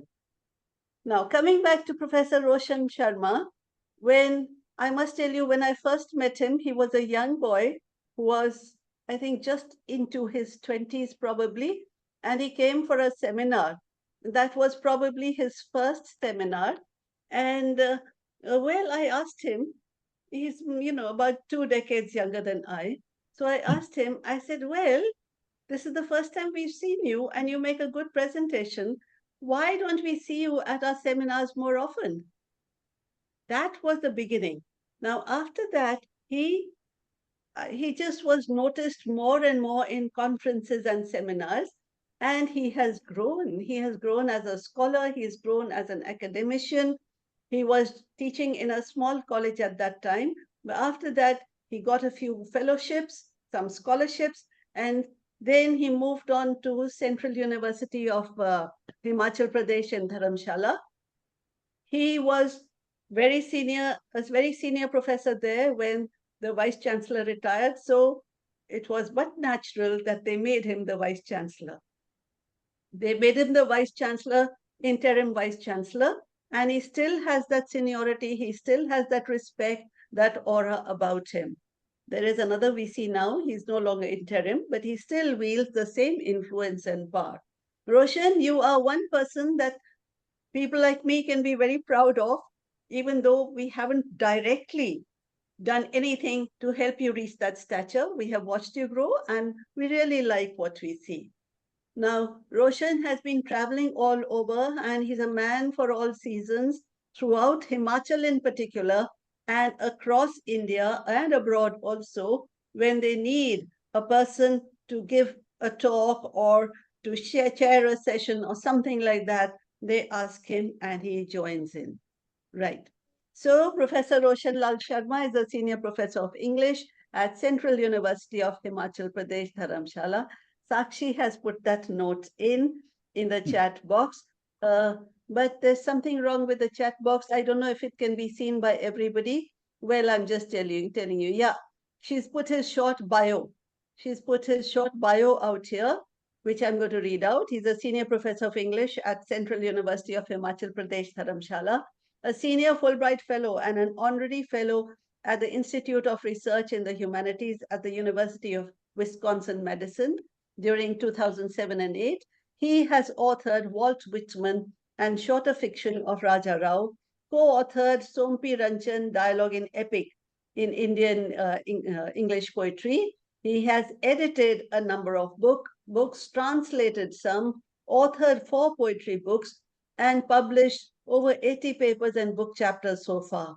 He is a bilingual poet. He has published poetry collections in Hindi and in English. And one of the first poetry collections that he published, he showed it to me. And I thought, ये लड़का क्या poetry लिखेगा? पर उसके बाद उसने एक के बाद एक पोइट्री एंथोलॉजीज लिखी हैं और बहुत अच्छा लगता है रोशन जब आप ऐसे काम करते हो. So back to the audience now. Before we ask them for their feedback, Roshan, would you like to say something to them? Well, I won't like to say something. And don't say anything that will embarrass me and make me tell you to stop talking. Yeah, so I won't like to tell them anything at the moment, but yeah, I would like to tell them only one thing, that listening into Professor Jaidka talking about yourself means a lot. Actually, I just expressed my gratitude to her mentorship, and we still learn from her. Now she says one of my bachas. Now just look at me and look at her as to whether this really this really goes well. I doubt it, the kind of energy that she exudes, and she remains there as an eternal source of inspiration for us. And whatever little I've been able to make in the academic work, a sizable chunk of it actually is dedicated to Professor Jaidka. So, ma'am, thank you. At the moment, just this much. I'll talk about the rest later. Thank you. Thank you, Roshan. Okay, So we come back to the audience now. We come back to all the delegates who are here and we want a feedback. So volunteers, who would like to speak first? Raise your hand, otherwise I'll have to call you up one at a time. Yes, I want some hands to be raised. We want a feedback. Yes, Shashi Srivastav. Shashi Srivastav, I'm going to ask you to unmute. Good afternoon, Yes, ma'am. Shashi. Yeah. Good afternoon, ma'am, and good afternoon, Roshan sir. And good afternoon to all the participants of this FDP. Ma'am, firstly, I offer my gratitude to you because this is a topic which had not been taken up so far by any of the organizations for a faculty development program. And we have really benefited a lot from so many renowned speakers. And you must have had a very tough time arranging all of them and selecting these topics for all of us. So a very big thank you to you and your SRM Institute for the same. And I think each session was marvelous. That is what my feedback is. And we learned a lot from this FDP. We've lost your voice. And we We are look losing your voice. forward for all future too. So whenever you see other FDP in future, ma'am, please don't forget us. We would like to be a part of it. Thank you so much. Thank you, Shashi. We want you to be in touch with us. So stay in touch with us. And Surely. we also want you to give us some ideas on what we can organize in future also, right? So you have to stay Right, in ma'am. touch with us. Then there is Dr. Piku Thank Chaudhary who wants to say something. Will you switch on your video, please, Piku Chaudhary? Yes, Piku Chaudhary.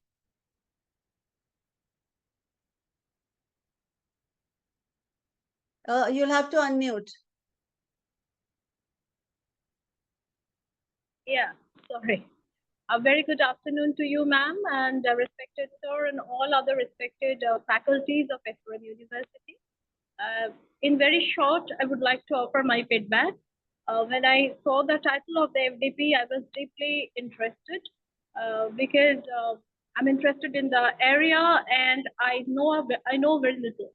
And I'm really thankful to you for selecting and inviting speakers who were really knowledgeable, and I got really profound insight from some of the speakers, which reflected in my daily feedback forms. And it was really informative, not only informative, it was really very inspiring at times.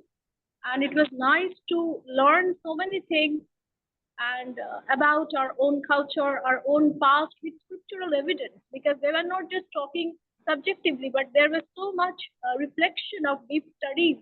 And also thanks a lot for sharing the websites and links where we have so much of material to fall back upon for self-study and self-development. And thanks a lot once again for the wonderful organization, on time beginning of the slot, and beautiful in-depth deliberation. And I will definitely look forward to many more such academic activities from SRM University. Once again, congratulations to the team and my heartfelt gratitude to the organizer for such a wonderful topic and wonderful program. Thank you. Thank you very much. Thank you very much, Piku. That was very kind. And we have Dr. Bindia who wants to say something. And while Bindia is speaking, I request the people who are in the conference room, we would like your feedback also, because in the conference room, we have our own colleagues out here who may have something to add, something to say. So first, Dr. Bindia. Bindia. Good afternoon, ma'am. Good afternoon, sir. Thank you Spotlight so on her, much. please. Spotlight on Dr. Bindia. Pardon, ma'am. Am I audible? Yes, you are. I'm just trying to put the spotlight on you. Yes. Good afternoon, ma'am. Good afternoon, sir. Thank you so much for giving us this opportunity to be with you. I think that is the most significant thing. When I looked at the flyer, it was not the title, it was you who, it was an assurance that you are there. It's going to be a tremendous experience, and it has been throughout. And personally, also my area of interest also pertains to be Indian knowledge system, and I have very scant knowledge about this. the speakers who were present here, it's been a thoroughly enriching experience, I would say, and more so because you were there in all the sessions. And but now we are going to different places. We understand more what it means to be around you and how fortunate I have been to be your student. And I will miss Kathmandu. I will not be able to attend that, and that's miserable, and it's a personal loss, I would say. But whenever next we are here around, I would like to join you again, ma'am. And I wish that such type of keep organizing keep creating such platforms where we can meet more often and get to see you and get to learn more from you. Thank you so much. Thanks a lot, ma'am. Thank you, Vindhya. But you see, the point is, I cannot go on organizing for the rest of my life and for all times to come. You people also have to start organizing things. Yes, you give us suggestions and we'll try and do as much as we can. But you are the younger people who have to come up and you have to start organizing things. You have to decide on the kind of things that you're interested in, what you would like to do. So you have to come onto the scene now. With your Now, blessings, anybody ma'am. from the conference room, let me ask somebody from the conference room to give us his or her opinion. Come on, I see a lot of faces out there. And yeah, you can't be sitting quietly all the time. Make up your mind quickly. Sakshi, would you have something to say? Sakshi Sundaram. You're very lively, very bubbly, and I'm sure you will give us just the correct observation. Good afternoon, everyone. I'm audible. Or is my voice too low? Yeah, it's low. It's low. Okay. I'll try. Good, it's fine So now. I really like the FTP. First of all, I was slightly skeptical because, how would such a lineup of speakers would pan out, because there was a practical element of yoga. But after attending yesterday's session, I was very happy that at least a practical component was included in an FDP, because I thought about it, and yes, we cannot have only theory when we talk about ancient Indian knowledge system. I was just wondering that perhaps for future, as a feedback, we can have some of these speakers back and they can deliver extensive lectures, focused lectures on some of the topics. So, for instance, I keep hearing there were so many things that I came to know that were very new to me, that how Vedic Sanskrit is very different from present day Sanskrit. But I'm sorry to say, I've never picked up any shlok myself and tried to see. I've never seen anything from any of the text mentioned. And I know the numbers. I know how many Upanishads. I know how many epics, but I have not actually seen the text. It's the loss is mine. Probably I'll do that more, but probably having an expert introducing us would also motivate us more. And yeah, I enjoyed the lectures, and this is the first FDP where I have been present in all the sessions. So yeah, I really enjoyed. Thank you so much. Thank you, Sakshi.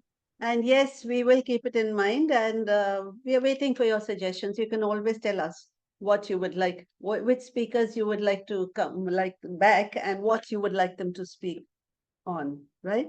Navreet, would you have something to say? I can see the smile on your face. I'm sure you have something to say. Good afternoon, And now, everybody. next, there has to be somebody from the conference room. Otherwise, I'm going to switch off your video. Yes, Yes, ma'am. Yes, ma'am. I would start with saying that I was already getting the jitters in the morning, thinking that today is the last day of the FTP. I don't think I've ever enjoyed an FTP. It's always been an ordeal for me to go through one. And again, as Sakshi said, this is the first time that I've ever attended an entire FTP, enjoyed it, listened to every single thing, and very meticulously also filled up the forms, giving my feedback. Indian knowledge systems is not my forte. I have, as most of the people over here were mentioning, and I think most of us do not have knowledge about it. we can get to know this from the fact, as somebody mentioned, this is the first time that somebody has had an FTP on a topic like this on Indian knowledge systems, because we keep on focusing on, I don't know, at the risk of saying Western concepts. And throughout this time, it's not about saying that we do not want to have the Western concepts, but the very fact that we've learned during the entire FTP that we have a very rich system. Why are we not introducing the younger generation to it? The older generation has been familiar with it, but somehow we have never really brought it up in a way that it seems to be attractive. Now, this was one FTP where I think all the generations came together and we really enjoyed it. So I think it is thoroughly enjoyable. I learned a lot of things. And though I may not have asked too many questions, but yes, I was there all the time. And yesterday's session was absolutely enriching. I really needed that practical session, as Manju ma'am knows it. And I really benefited from it as well. And lastly, I would say, Roshan sir, we all love you so much. We love to see you, and it's happiness galore the moment you come onto the screen. Thank you so much, Manju ma'am. I would leave out what I think about you over here. Thank you, Navreet. She's also one of my bachas, so you can understand why she's saying such nice things, huh? All right. So there's this lady who's on the screen called Aditi. Aditi, would you like to say something? Yes, you. Hello, I don't think anybody knows me, and I'm from IP University. I teach history and sociology, all social science-based subjects in relation to architecture. So I thought it would be interesting. It was, frankly, I was not expecting, but and the first day was a little intimidating for me. I was scared that how the next of the day, how am I going to, go through it, because I remember somebody asking questions, and then the whole thing was that you have to take notes. So I'm not going to tell you that. So, and I thought that it was it, and I've been teaching for such a long time. And I thought, oh my God, I don't do that to my students. And now I have a very strict teacher. Excuse me, was it Professor Anirudh, Aditi? Professor Dinesh. Professor Dinesh, okay. Yeah. So we got a scolding. I think all of us in general as a team, we got a scolding about what all we are not doing. So it scared me that, oh gosh. But from the next day, it was, in fact, I would say it was so liberating to see topics which are in general a taboo. We do not say good things about Gandhi in general. He's being criticized. And to say that, to take up a topic completely about him was great. And it went on like that, went on. When we looked at Indian knowledge in stories, there were stories about Akbar and Birbal. I thought that was such a great thing. Things that do not happen. Those are. So I thought it was a very, very liberating thing. I think it was great to have a session like this by SRM University, which also tells us that universities are places where free speech is allowed and questioning is allowed. So I would really thank you for that, ma'am. Thank you, Aditi. I'm so glad you feel that. Okay, now the conference walas, come on. Who is going to speak up? All these silent spectators in the conference room, come on. Otherwise, I'm going to call your name. Mudassir, come on, Mudassir. Mudassir.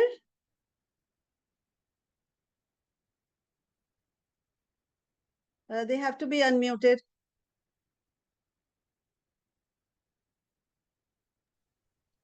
Please unmute. Yeah, Mudassir. Hello, am I audible, ma'am? Yes, you are. Yes, ma'am. Ma'am, it was a wonderful experience, and we heard the lectures presented by the speakers. It was multidisciplinary, multivalent ideas, and we understood a lot of things. And definitely, it will give us a opportunity for us to think about and relearn about these things, and even go for some research writing about it, writing research papers. It is really a wonderful experience, and we hope that some more events like these should be organized in the university, so that we can get more experience and more good platforms to learn. Thank you very much. Thank you. I can see Dr. Pawan. Dr. Pawan, is that you? Yes. And after Dr. Pawan, I want somebody who's not from the humanities faculty to speak up. Am I audible, ma'am? Yes. I don't know whether they are my dilemmas, queries, or observations about this FDP. But then see, broadly, Indian knowledge system is divided into two realms or two forms, Sarmanic tradition and Brahminic tradition. Okay, so mostly you see, if there is a discussion on Indian knowledge system, then mostly Brahminic tradition dominates the discourse. Whereas if you look at Sarmanic tradition, it has been actually marginalized. Okay, and I think there could be more session on Indian knowledge system in relation to theorizing Indian social particularly, what it offers about patriarchy, about caste, about inequality. And third thing which I have observed is the question of access to it. Okay, so if you look at Sanskrit as a primary language in which Indian knowledge system is broadly, primarily written, but then majority of population, okay, in ancient India was actually excluded from the Indian knowledge system. So I think it is still rooted in the hierarchy. So I think Indian knowledge system has to be liberated from this hierarchy. Okay, so these are my few observations which I think in future can be taken up to actually make it more more inclusive. Make it more inclusive. Yes, I think you're very right, and these are the kind of suggestions we really want. So you feel that we've been talking about the Brahmanical traditions mainly, and we must move to the other side of the spectrum also. I entirely agree with you, but you have to begin somewhere. So now that we've made a beginning, then we want your ideas to come into us. You want your suggestions so that we can work on them, right? Thank you. Now, anybody who's not from humanities in the conference room? From here, I cannot make out, but I can see somebody. Yes. Is that Dr. Radha? Yes, ma'am. Good afternoon, ma'am. And good afternoon. Good afternoon. Good afternoon, madam. I just want to say that all the sessions in the FDP. Madam, if you stand up, then we'll be able to see you better because there are the mics coming in the way. Yeah. Am I visible? Yes, you are visible. We can make out now. Huh? Ma'am, I just want to say that all the sessions in this FDP were really enriching experience. And I can say that after listening to the speakers, I will definitely appreciate our traditional system, traditional knowledge system. And one session that I want to quote is decolonizing Indian research. That we are following Western system blindly. I'm not saying that system is not good, but we are following that even if that matches to our aptitude or not. Like we had very good critical reasoning and we are not stressing upon that. And especially I'm from the background of commerce and we are following Western models just blindly, whether we understand that or not. Just to get good international publications, we are following that, but we should work on our traditional systems, especially research methodology. So that was the session that I can say I enjoyed the most, and I want to listen, sir. That was Professor Sudhir Saxena. That I want to listen in any offline session. And overall the experience was very good. Thank you, ma'am. Thank you. Thank you so much, Dr. Radha. Anybody else from the conference room? Okay, we come back to the people on the screen and the people who are logged in, and particularly those who have not yet switched on their videos. Please switch on your videos and please give us your feedback. This session is mainly for feedback. Sushmita is here. Sushmita, would you like to say something? Sushmita is the one who is logged in from Nepal, Kathmandu. Thank you very much. Good afternoon and namaste to Manju ma'am and Roshanji. Namaskar. And the thing is that I am a teacher. I teach in Nepal, but I was born in India and I was educated in India, but I was married in Nepal, so my career has started here. So naturally, that when I found that it was that about that the ancient Indian civilization and ancient Indian tradition, naturally, I was very, very interested to join in such a program.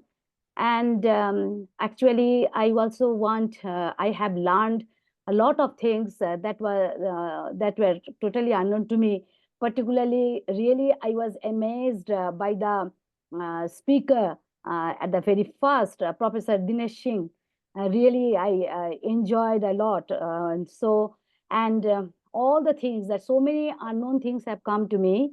And yes, the thing just I like to suggest is that Manju ma'am, if you can, arrange for such types of things or such kinds of, conferences, that where more interactions would be with the participants, because most of them are teachers, though we are the older generations of the teachers and there are the younger generations of the teacher.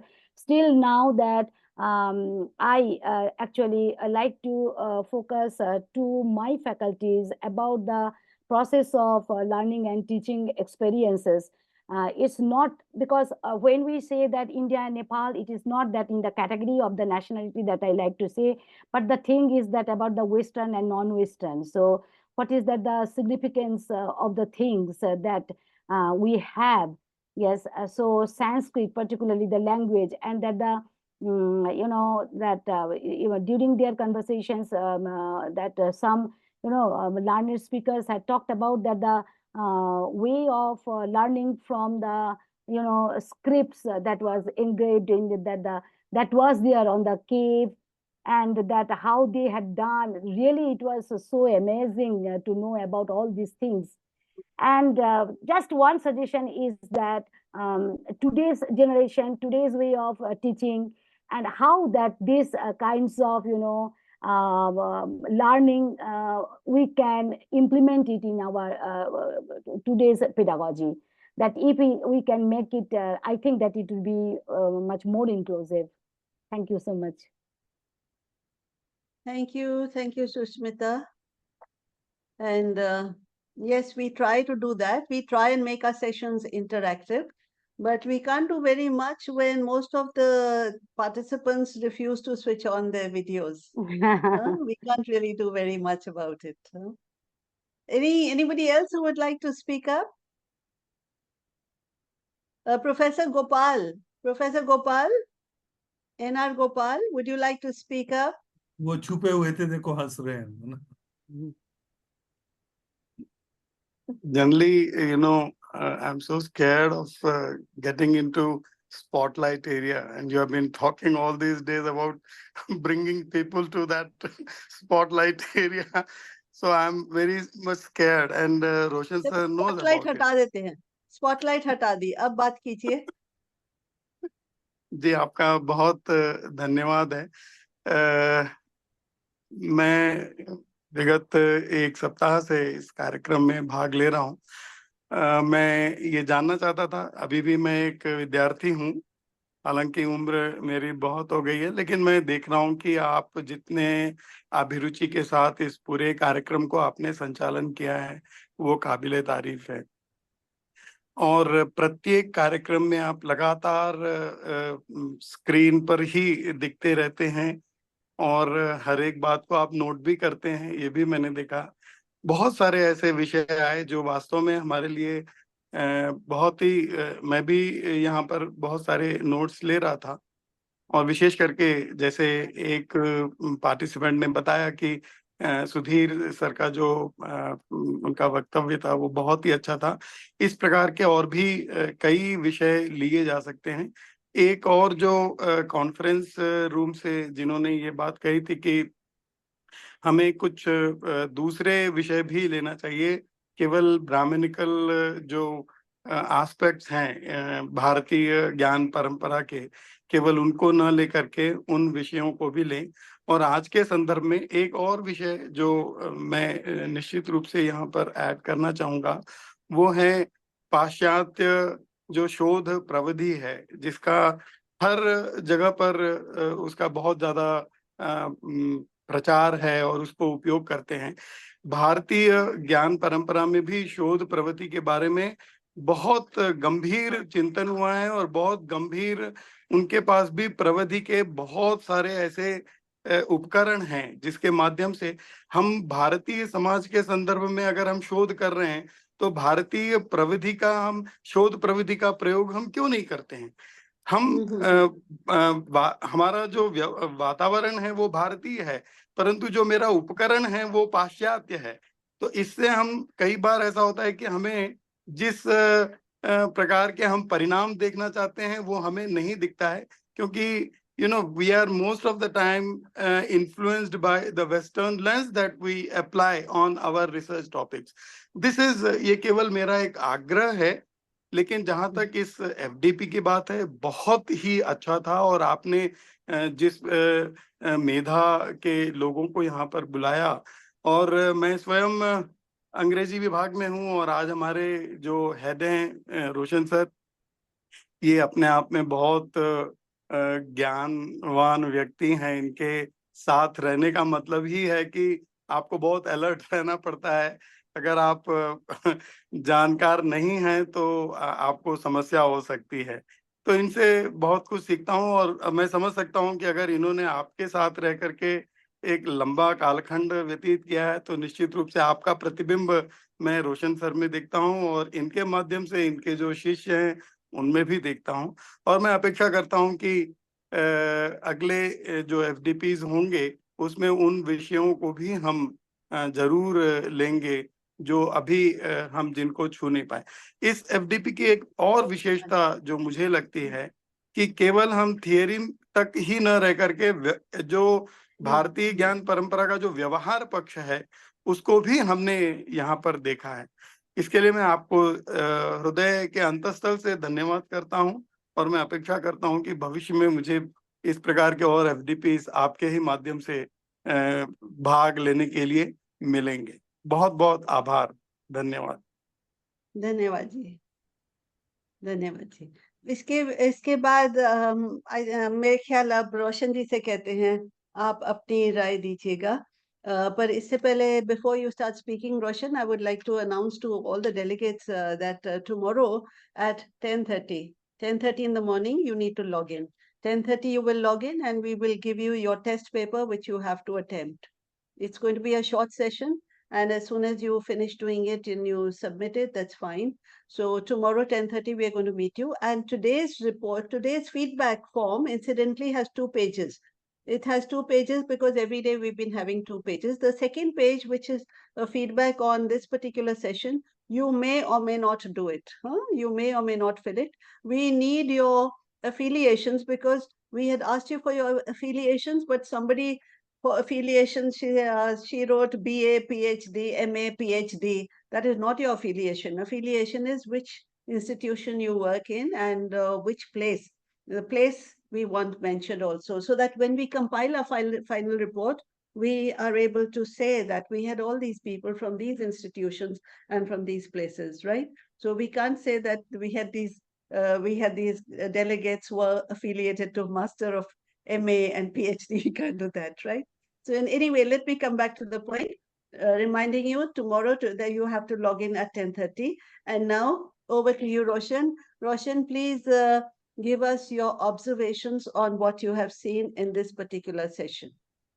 I am going to put the spotlight on you and also on the conference people, the people in the conference room. Yeah. Thank you very Roshan. much, ma'am. Thank you. Thank you. Am I audible, ma'am? Yeah. Yeah. Thank you. Well, ma'am, first of all, congratulations. The feedback says it aloud. Absolutely. It has been a great effort on your part, and the sheer range of, topics that you have covered, and you have been able to bring together very formidable scholars, I'd say, in their respective fields, and you've covered more or less the entire spectrum. I've got the entire program schedule before me, and the feedback, in fact, has been wonderful. you know, some of the participants have underlined certain things, of course. But, you know, I was really mindful when these observations were made, and I took note of each one of the suggestions that were made and the observations that were made. I think what I'd suggest is that as we get back home, because valedictory simply implies that, okay, fine, it possibly could be a formal kind of farewell to what we have been doing, or, you know, but the actual work starts after valedictory, basically, because we have to get back to our respective, you know, work spheres and see for ourselves as to what have been the most you know, effective takeaways. That's important because, for instance, I'm a student of literature, so I get back to the to my work arena, and I apply whatever I have been able to understand, know, and enjoy during this program, and see as to whether I can make it work, you know, in the kind of work that I do. Ma'am, you have titled it very ably. You brought in Indian heritage, and then alongside that, you brought in Indian knowledge systems also. And the feedback, in fact, suggests that not everything could be covered, you know, in this FDP, and there are certain areas that could be looked into. Of course, you know, shamanic tradition happens to be one. I had also noted that down.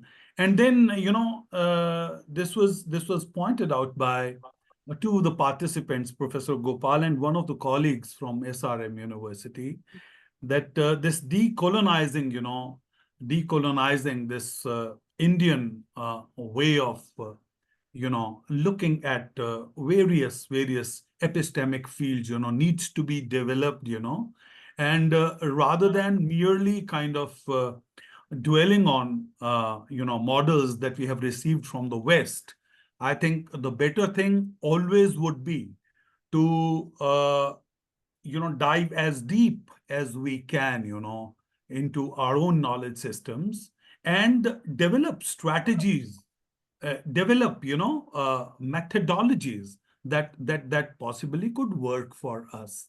But, you know, I myself have been a student of, say, for that matter, Western literary theory, or Western literary and cultural theory for quite some time. What I find interesting is that, for example, our colleague, you know, who questioned, you know, that shamanic tradition has not been, so it has not been touched upon. Would you believe this friend of mine would agree with me that this ability to be able to, you know, to be able to identify, you know, such gaps, and to be able to identify such problems and such gray areas, or actually, this too comes from the West, and it's so deeply and so thoroughly developed. Now, let me share it with you that I have had very serious discussions with the likes of Professor Kapoor, Professor Sudhir, and most of them. And at one point in time, I used to be associate at the Indian Institute of Advanced Study. The then director at that point in time, in fact, you know, he emphasized the need to develop our own South Asian aesthetic framework. Now, again, the problem out there was that we are so deeply, so profoundly steeped in what has come from the West, that when we talk about, you know, Indian aesthetic framework, that idiom, that mode, that method, that manner, somehow or the other, it tends to creep in. Now, there is no problem in that, I suppose. That's what I have been able to think through. These two frames could be put together simultaneously there and made to kind of interact with each other. We might possibly come across a third possibility, That could be a blend of what we have in India. I mean, a purist's approach in today's scenario actually would be a misnomer. Let me tell you, that's going to be so fallacious, so non-workable, frankly. So there remains a problem. I think the point that I want to make is that it's like remaining aware of how we have been trained, because today at this juncture, for example, most of my colleagues from diverse disciplines here in this FDP program, they've been trained differently, and the dominating kind of or the hegemonic presence of the Western frameworks, it's writ large on each and every phase, even those who critique the Western systems. When it comes to employing strategies, questioning, interrogating, I won't say that we are not Nachiketian enough in our attitude. We also know how to question. Nachiketa was the one, who was so relentless. We could also be relentless. But then, the point is that our Upanishadic and our Vedic heritage that needs to be, renegotiated in a way that enables us to deal with the problems that are close at hand, or, that enable us to look at, say, for that matter, I'm a student of literature coming from diverse locales, geopolitical locales of the world. So I should be able to deal with that. For example, we can apply rasa theory undoubtedly. We can apply Dhvani theory undoubtedly. There is Vakrokti actually is something which is universally applicable. These are some of the Indian aesthetic concepts. This is the terminology that we use here. But then let's agree. I think all of us, we have no choice but to agree that when it comes to Western critical frameworks, they have been dominant, and there have been various reasons, I won't say. Do you remember the time, this pre-Cold War period when we were doing our masters and all? Soviet literature used to be, available for peanuts here. Why was that being done? Had USSR survived, another powerful, critical framework could have emerged easily from there. India now is emerging, on the world platform. Our framework should also emerge. But for that, I think a group such as ours here in this FDP, we need to come together and we need to take interest in these Indian knowledge systems.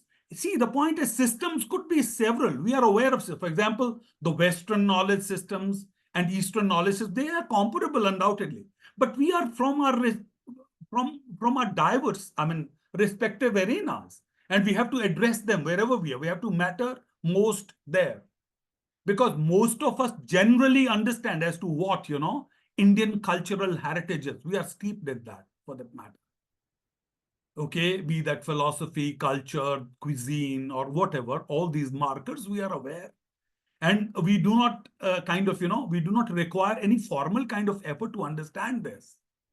But what we require actually is that in our respective domains, okay, we are all scholars, we are all students, we are all professors, teachers, wherever we are working. What we need to do actually is we have got our researchers working with us. If at all we have to come up with frameworks, frameworks have got to be thoroughly thought through. Now, it's not like we have to resort to some Procrustean kind of approach. I'm not saying that. But it can be I think, a workable commixture of various, various critical frameworks. And we should be open to that. And I think an FDP of this kind is definitely going to make a difference in times to come. And these are the platforms, I think. Such spaces are so very crucial. Such discourses are so very crucial, And any idea that I've shared today, in case any one of you, want to come through and say, for that matter, collaborate with me, particularly in working some way through, okay, in when it comes to critical interpretative frameworks. There are certainly Indian ways of interpreting reality, undoubtedly. There's no doubt about it. But how lucid we are in our frameworks that we evolve. I see when it comes to abstract obfuscation, that's not going to take us anywhere, as Sakshi said, and Navreet also hinted toward that. But let me tell you one thing, my friends. When it comes to theorization and conceptualization, it's not that we are learning it from the West. Think of Indian logic. Think of 8 systems of Indian philosophy. Believe me, take a formal plunge. You will realize what abstraction actually is. As of now, or thus far, you must be aware of the likes of, say, Derrida, Althusser, and the rest of them, Frederick Jameson, and so many others, Negri and Hart, and the rest of that kind of, jargonized stuff that is offered to us. But if we go back to our texts as well, and particularly if you're not, versed with certain Sanskrit terminology, an equal amount of rigor and hard work would be required there as well. And why I say so is, it was in 1989 that I got registered for my PhD, and I completed it in 92. I worked on Raja Rao's, and I worked on the theme of enlightenment. Enlightenment in the sense of Kaivalya or moksha. My teacher suggested at that point in time that you need to take lessons in Advait philosophy. And I actually went to a teacher who taught philosophy at that point in time, and I got to know about what Advait philosophy was all about. And once that theoretical frame was clear to me, I didn't require anything. The plunge, that critical plunge into Raja Rao's shorter fiction became such an interesting kind of journey, I can't tell you. So that let's not be wary of abstract theorization or the stuff like that. Let's be prepared for everything. We are all academicians, wherever we are. Okay, and if it comes to theorization, fine, we are ready. We are ready. We should be ready for that. But it doesn't mean that it's in any way a movement, away from literature. Certainly not. Or literary studies, if I say, because I'm from literary studies, so I might be, say for that matter, limited in my thinking. But I really mean it, that a proper kind of interpretative framework was prepared for that. Likewise, another experience I'd like to share with you.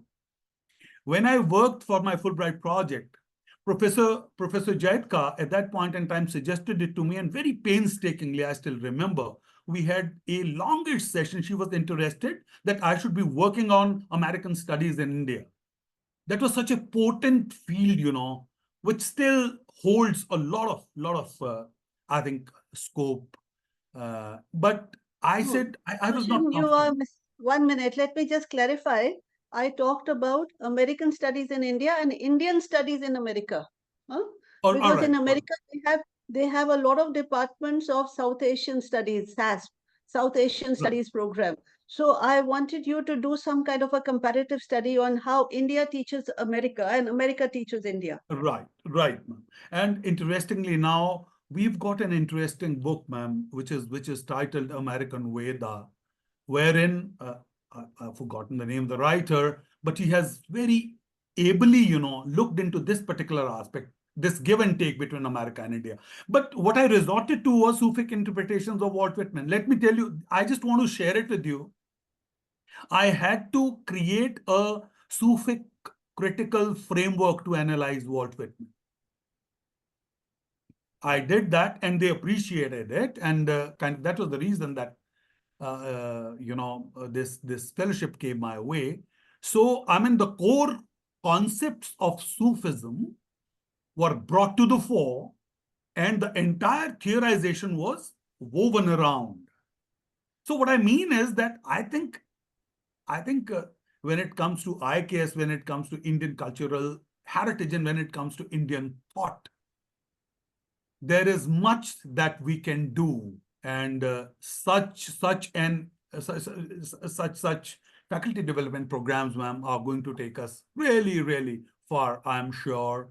And thank you very much for according this opportunity to me to share my thoughts with you. And in case anyone wants to team up, particularly from this perspective, I'm open, ma'am. Thank you. Thank you. Thank you, Roshan. That's very nice. And American Veda, the book is written by Philip Goldberg. Philip Goldberg. Yeah. Thank you. He did mention, Roshan has mentioned when he was working on Raja Rao, he took particularly the Indian traditions. He took the study from the Indian perspective. And I think this would also be the right time to mention that your supervisor had a major role in directing your research, right, Roshan? Absolutely. Professor Sompi Ranchan, I must mention it. Yes, this is the right time to mention him also, because he was a very learned person who was steeped in Indian philosophy, in Indian traditions. Well, what you Absolutely, say, ma'am. Both from the viewpoint of my PhD as well as my Fulbright, senior Fulbright project. Thank you. Thank you. So you are right. We have not covered everything because in the very first session, we had Professor Dinesh Singh, who talked about how the field is very vast. It is so vast that you cannot possibly cover everything. And what we are doing is just a small drop in the ocean. But the point is, we have to begin somewhere. We have to begin somewhere. This is where we have started. And depending on the ideas that we get from you all, we can move in those directions also. We can cover those areas at any convenient time later on when we decide to do something else. Then your suggestion of that we must formalize Indian frameworks which we can use. Yes, we should do that. But at the same time, we don't have to throw out the baby with the bathtub.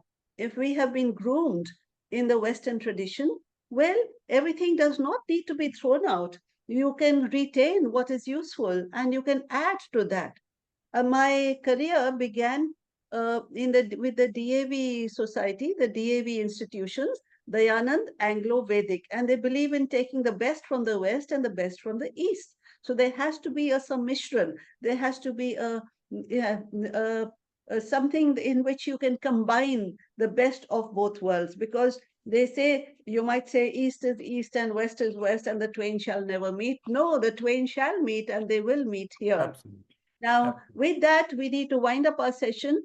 And may I ask everybody one last time to come onto the screen so that we can get a very nice smiling screenshot. So everybody, switch on your videos. And the conference people, would you like to stand up, please? Please, the people in the conference room, and come closer to the camera so that you can be seen. You think you can do that? Come closer to the camera so that your faces can be seen. Great. I find more videos coming up. Great. And we've gone on to a second page also.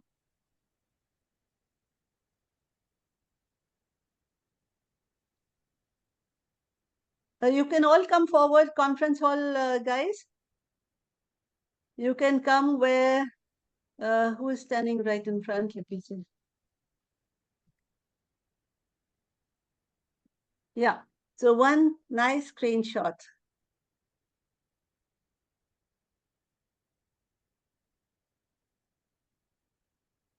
Thank you very much. And one more for the people who were left behind in the last one. Let me go to the second page. Yeah.